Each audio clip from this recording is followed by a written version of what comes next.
Alors aujourd'hui, j'aimerais parler avec vous et partager avec vous de notre marche avec Jésus. Et j'aimerais partager un songe que j'ai eu.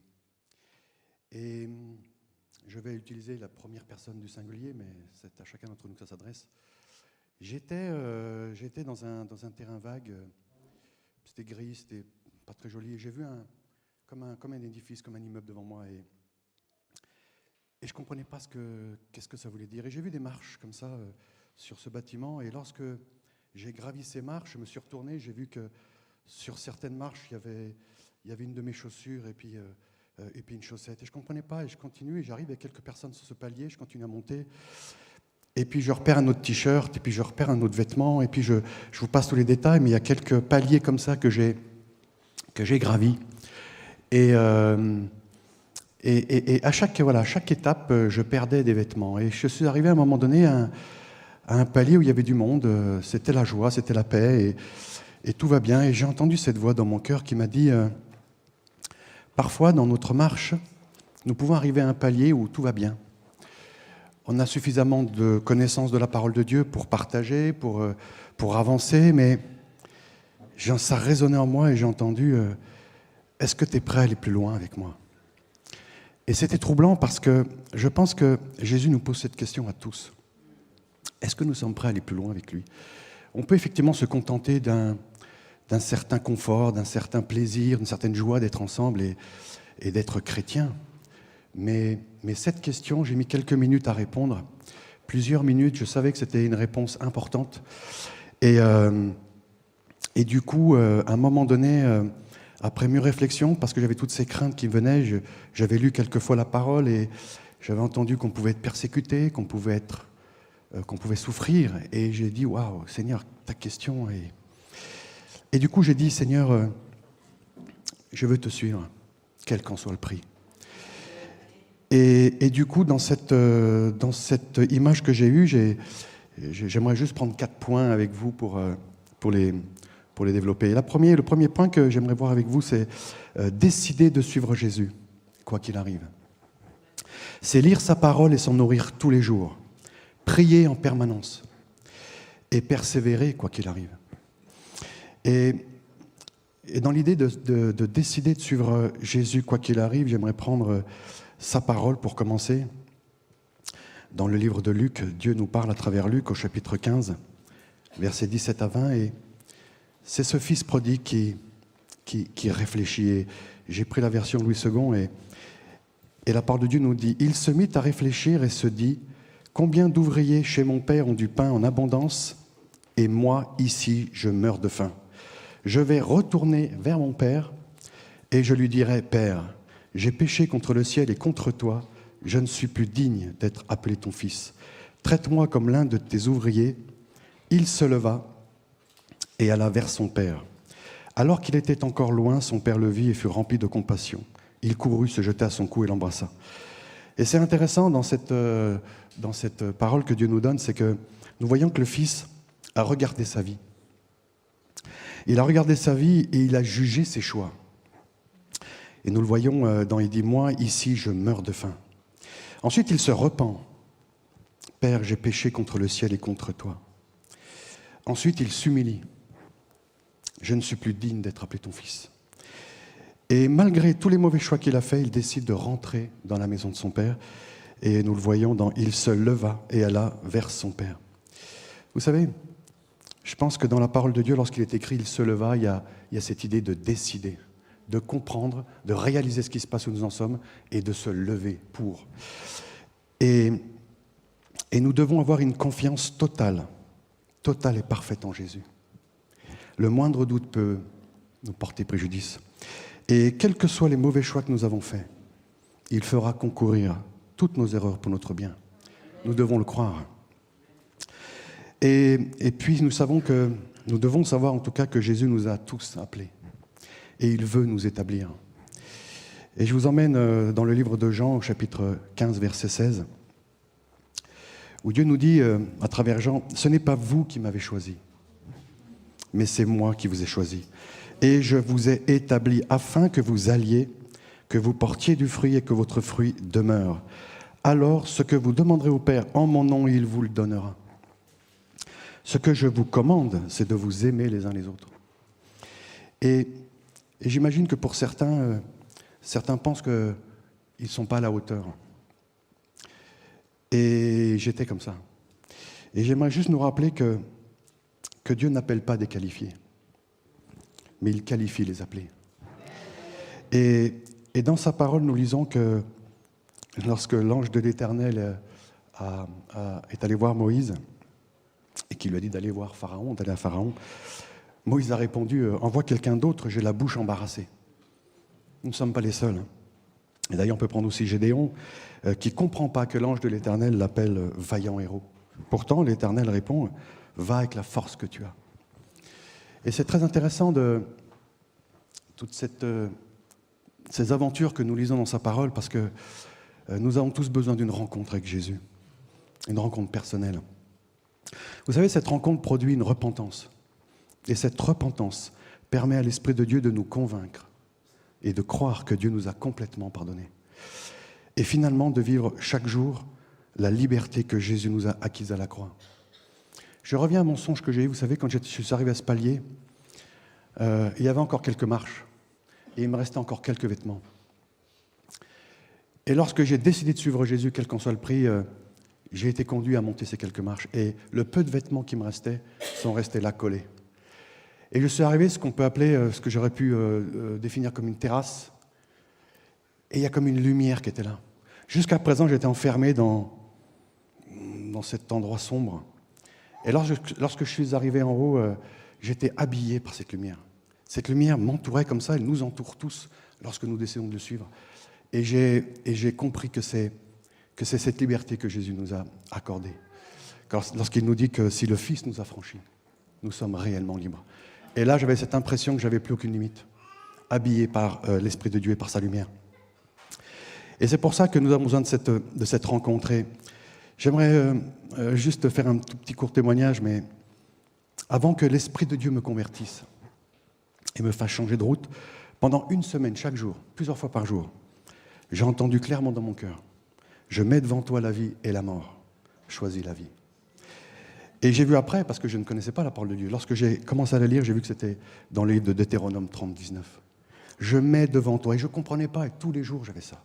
Je mets devant toi la vie et la mort, choisis la vie. Et du coup, j'ai accepté de suivre Jésus, et après ma conversion, j'ai eu 6 mois de repentance. Pendant 6 mois de repentance, j'ai pleuré. J'ai perdu 7 kilos. J'ai eu tellement honte de mon passé. Vous savez, je me considérais comme quelqu'un de bien, d'honnête et d'équilibré même. L'Esprit de Dieu m'a démonté, quoi. Il m'a montré qui j'étais. Et même quelques temps après, j'ai commencé à lire sa parole et j'ai commencé à comprendre beaucoup de choses. Mais il y avait son amour que je n'arrivais pas à comprendre. Et je lui ai demandé, Seigneur, montre-moi qu'est-ce que ton amour pour moi. Et c'était assez intéressant et étrange. Et j'ai eu une vision comme ça où j'ai vu Jésus qui était sur la croix. Il était à 50 cm de mon visage à peu près, et j'ai vu son visage tuméfié. Et il avait les bras bien sûr sur la croix, il avait la tête en bas comme ça, et quand j'ai dit Seigneur, montre-moi, mais qu'est-ce que ton amour pour nous? Et j'ai eu l'impression qu'il a soulevé sa tête pour me regarder avec toute la force qui lui restait. Et il m'a dit, c'est pour toi que je suis là. Et ça m'a bouleversé, c'est pour ça que j'avais eu cette pensée que nous connaissons tous le son d'un battement de cœur normal. Et je me suis demandé sur cette croix, Jésus, ces derniers battements de cœur. Et j'ai l'impression qu'il disait, je t'aime, je t'aime, je t'aime, je t'aime, je t'aime. Et c'était extraordinaire et en même temps tellement troublant. Et c'est là que j'ai compris que c'est la bonté de Dieu qui nous pousse à la repentance. Et la repentance qui nous pousse à l'obéissance. Et je pense qu'il n'y a pas de gloire pour Dieu tant que c'est humainement possible. Et c'est seulement quand nous arrivons à la fin de nous-mêmes que nous arrivons au commencement de Dieu. Et j'aimerais retourner dans la parole de Dieu, dans le livre de Romains, au chapitre 14, versets 7 à 9. Et Dieu nous dit à travers Paul, « En effet, aucun de nous ne vit pour lui-même, et aucun ne meurt pour lui-même. Si nous vivons, c'est pour le Seigneur que nous vivons. Et si nous mourons, c'est pour le Seigneur que nous mourons. Ainsi, soit que nous vivons soit que nous mourions, nous appartenons au Seigneur. En effet, Christ est mort et il est ressuscité. Il est revenu à la vie pour être le Seigneur des morts et des vivants. C'est pourquoi c'est très important de décider de suivre Jésus quoi qu'il arrive. Et j'aime lire sa parole et s'en nourrir tous les jours. Et je retourne dans la parole dans le livre de Matthieu, chapitre 4, verset 4. Et Jésus répond à notre adversaire, « Il est écrit, l'homme ne vivra pas de pain seulement, mais de toute parole qui sort de la bouche de Dieu. » Vous savez, pour ma part, j'ai commencé à reconnaître la voix de Dieu lorsque j'ai commencé à passer du temps avec Dieu en lisant sa parole tous les jours. Et par ce temps passé avec Dieu chaque jour, j'ai été convaincu par son esprit que la parole de Dieu est digne de confiance et que croire ce qui est écrit dans la Bible, c'est la mettre en pratique, c'est mettre en pratique les instructions et les recommandations que Dieu nous donne par sa parole. Et vous savez, j'ai lu la Bible une dizaine de fois, par exemple, et lorsque j'ai lu le livre des Chroniques, au bout d'une fois, au bout de 5 fois, au bout de 10 fois, je dis « Seigneur, je suis obligé de lire. » Les Chroniques, les 9 premiers chapitres, les 8 premiers chapitres, c'est que des généalogies, et puis le fils d'eux, et puis le fils d'eux, et puis le fils d'eux.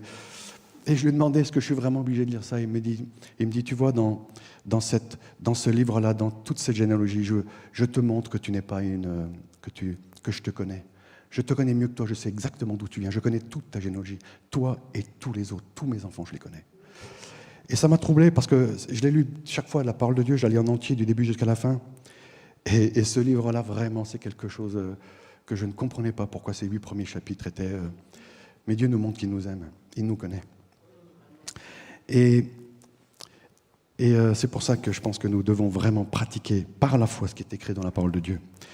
Et parfois, nous lisons la parole de Dieu pour l'information qu'elle contient, alors que je pense que nous devons la lire pour la transformation qu'elle va nous procurer.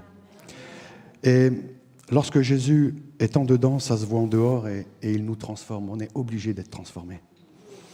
Finalement, nos pensées doivent changer pour être conformes à sa parole. Et cette parole doit faire partie de nous et devenir nos pensées. Et Dieu nous dit que l'obéissance vaut mieux que les sacrifices, même si on ne se sent pas capable. Et j'aime cette phrase qui dit que la foi commence là où les capacités de l'homme s'arrêtent. Et parfois nous prions, nous demandons à Dieu de nous dire ce qu'il attend de nous. La liste de sa volonté pour notre vie se trouve dans sa parole. Et c'est pour ça que j'aimerais faire une petite comparaison entre des expressions, des adages, des maximes qu'on peut avoir dans le monde et ce que la parole de Dieu nous dit, ce que Dieu nous dit. J'entends parfois, et je pense qu'on l'a tous entendu, dis tout ce que tu as sur le cœur. Tu te sentiras mieux. C'est important de dire ce qu'on a sur le cœur. On se sent mieux. Et dans le Proverbe 21-23, Dieu nous dit « Celui qui veille sur sa bouche et sa langue se préserve de bien des angoisses. » Il y a une autre expression aussi, « Ne te trompe pas, c'est la honte. Ne montre pas tes faiblesses. » Et dans le livre de 1 Corinthiens, au chapitre 1, versets 27 à 31, Paul nous dit « Mais Dieu a choisi les choses folles du monde pour couvrir de honte les sages. Et Dieu a choisi les choses faibles du monde pour couvrir de honte les fortes. Dieu a choisi les choses basses et méprisées du monde, celles qui ne sont rien, pour réduire à néant celles qui sont, afin que personne ne puisse faire le fier devant Dieu.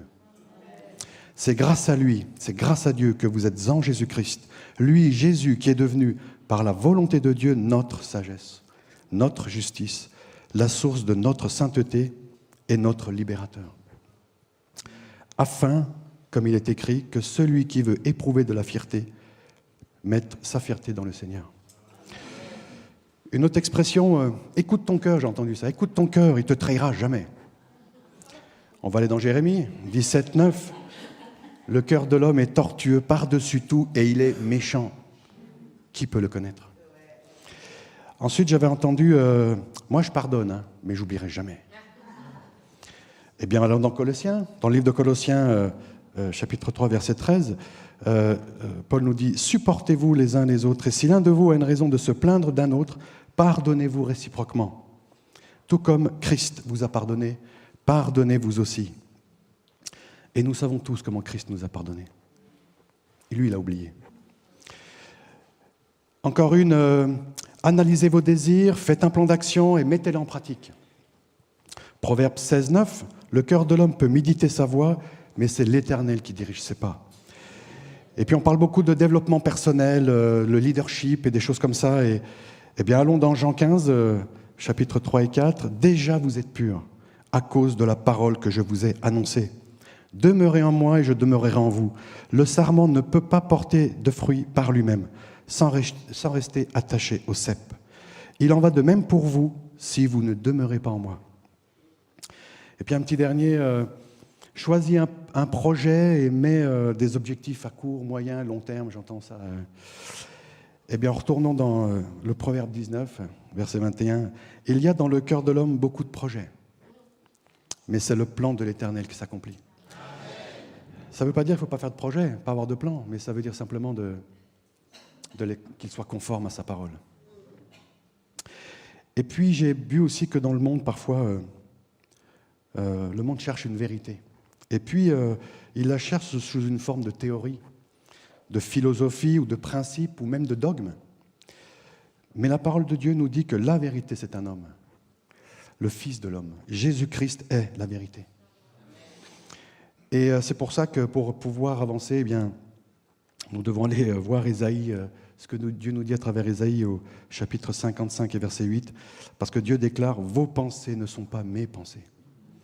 Mes façons de faire ne sont pas les vôtres. » Et du coup, en lisant cette parole, j'ai remarqué que toutes les bonnes attitudes, tous les bons comportements que nous devons avoir face à chaque situation de notre vie se trouvent dans la parole de Dieu.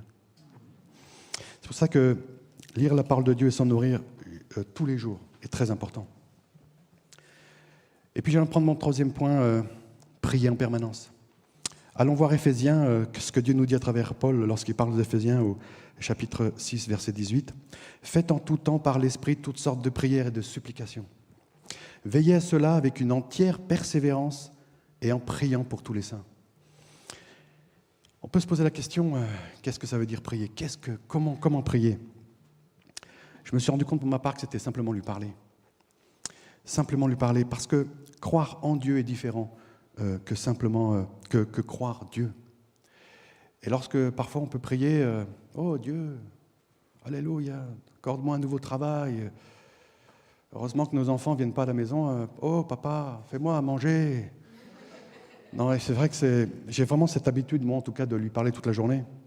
Entre deux situations qui me demandent de la concentration, il est tout le temps là et je lui parle. Tout le temps, je lui parle, je pose des questions, je lui demande, je prie pour les uns, pour ce que je vais voir, et tout le temps. Et je suis convaincu qu'il entend toutes nos prières, qu'il va les exaucer. Bien sûr, si elles sont conformes.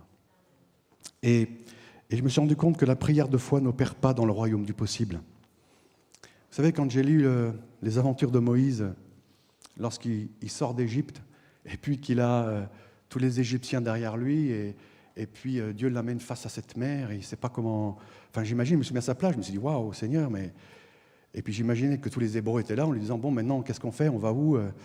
Eh bien, je me suis imaginé, moi, je me suis dit, mais si je prie à ce moment-là, j'aurais prié, je dis, Dieu, amène des bateaux, amène un navire, des radeaux, il faut qu'on traverse, qu'est-ce qui se passe ? Ça, c'est humain. Dieu a ouvert la mer. Ça, c'est surnaturel. Et c'est pour ça que notre foi, parfois, se limite au royaume du possible, humainement. Dieu va au-delà. Et nous devons nous attendre à ce qu'il fasse des choses qui nous paraissent impossibles. Et puis, vous savez, depuis que Jésus est entré dans ma vie, je regarde plus les mêmes séries de télé. Je regarde plus les mêmes films. C'est impossible pour moi. Et je bois plus comme avant. De l'alcool, bien sûr, j'en bois plus comme avant. Je ne fume plus de cigarettes, ni de cigares. J'aimais beaucoup les cigares. Je ne fume plus. Et je n'écoute même plus la même musique. Et je ne regarde même plus les femmes de la même manière. Vous savez, il m'a transformé. Et aujourd'hui, vous savez, je ne prends aucune décision sans prier. Et surtout sans attendre sa réponse. On a tendance à prier, puis ensuite y aller en se disant, bon, j'ai prié, j'attends sa réponse. Et vous savez, même si je me sentais prêt, moi, maintenant, de venir parler devant vous ici, il y a bien avant. Mais j'ai dû refuser plusieurs fois. Tant que je n'ai pas eu le feu vert de Jésus, je refusais de venir. Parce que j'ai vu ce que ça faisait de... J'ai vécu 40 ans sans Dieu. Et j'ai vu la misère dans laquelle mes pensées, mes raisonnements, mon intelligence m'a emmené. Et c'est pour ça que tous les jours, je passe du temps avec Jésus et tous les soirs, je passe entre 10 minutes et 2 heures, ça dépend, mais à lui parler. Voilà, aujourd'hui, c'est passé ça, Seigneur, et je n'ai pas compris pourquoi un tel était comme ça, mais je te demande de le bénir, lui et sa famille.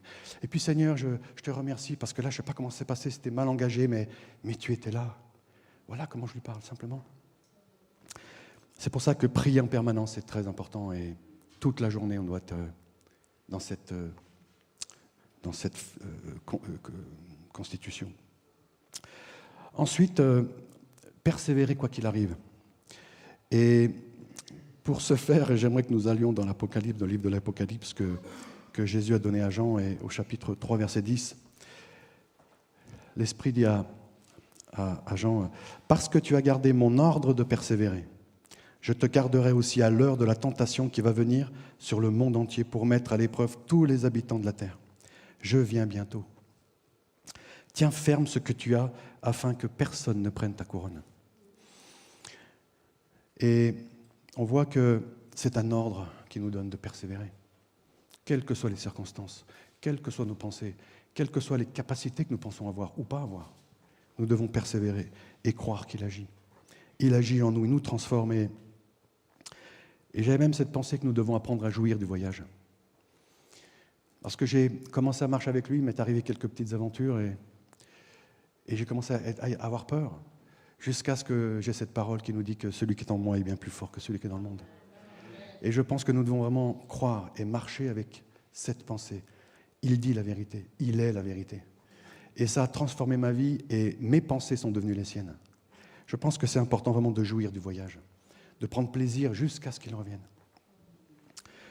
Et parce que parfois j'ai l'impression que nous essayons de faire des choses pour se prouver à nous-mêmes que nous aimons Dieu ou que nous sommes sur le bon chemin. Mais ce n'est pas, notre expérience qui doit être conforme. Ce n'est pas sa parole qui doit être conforme à notre expérience. C'est notre expérience et notre vie qui doit être conforme à sa parole. Et c'est pour ça que j'ai compris que ce que Dieu nous demande, c'est de nous asseoir dans son repos et de nous laisser aimer par lui et de le croire. Vous savez, je pourrais témoigner des miracles que Jésus a accomplis dans nos vies, à mon épouse Isabelle et moi. Notre conversion. Comment Jésus a sauvé notre mariage. Je pourrais témoigner comment il a changé nos vies personnelles intérieures. Comment il a multiplié de la nourriture sur notre table. Comment il m'a déplacé comme Philippe. Comment il m'a sorti de la franc-maçonnerie. Comment il m'a soutenu lorsque j'ai fait une faillite avec mon restaurant que j'avais créé. Comment il nous a soutenus pendant les 4 ans que la procédure a duré. Comment il m'a donné un nouveau travail complètement différent et à l'opposé de ce que je faisais, dont je n'aurais jamais pensé être capable de faire. Et pourtant. Et bien sûr, il ne faut pas faire de mon expérience ou de celle des autres, une doctrine. En effet, Dieu agit différemment pour chacun d'entre nous. Et nous devons apprendre à reconnaître la voix de l'Esprit de Dieu et lui obéir. Vous savez, même aujourd'hui, je me disais que même s'il n'y avait aucune preuve que Jésus ait existé, ou qu'il ait même foulé cette terre, je croirais quand même. C'est pour ça que persévérer quoi qu'il arrive me paraît important. Et on pourrait se poser la question, mais comment fait-on pour marcher avec Jésus ? Nous avons besoin de lire sa parole, nous avons besoin de prier et nous avons besoin de persévérer. Comment lire sa parole ? Nous avons besoin de décider de marcher avec Jésus, nous avons besoin de prier, nous avons besoin de persévérer. Comment prier ? Nous avons besoin de décider de marcher avec Jésus, nous avons besoin de lire sa parole, nous avons besoin de persévérer. Et comment persévérer ? Nous avons besoin de décider de marcher avec Jésus, de lire sa parole et de prier. Et j'aimerais finir avec la parole de Dieu que Paul nous donne dans la lettre aux Romains, chapitre 12, verset 12. « Réjouissez-vous dans l'espérance et soyez patients dans la détresse, persévérez dans la prière. » C'est pour ça que je nous encourage tous à marcher avec Jésus en toute confiance.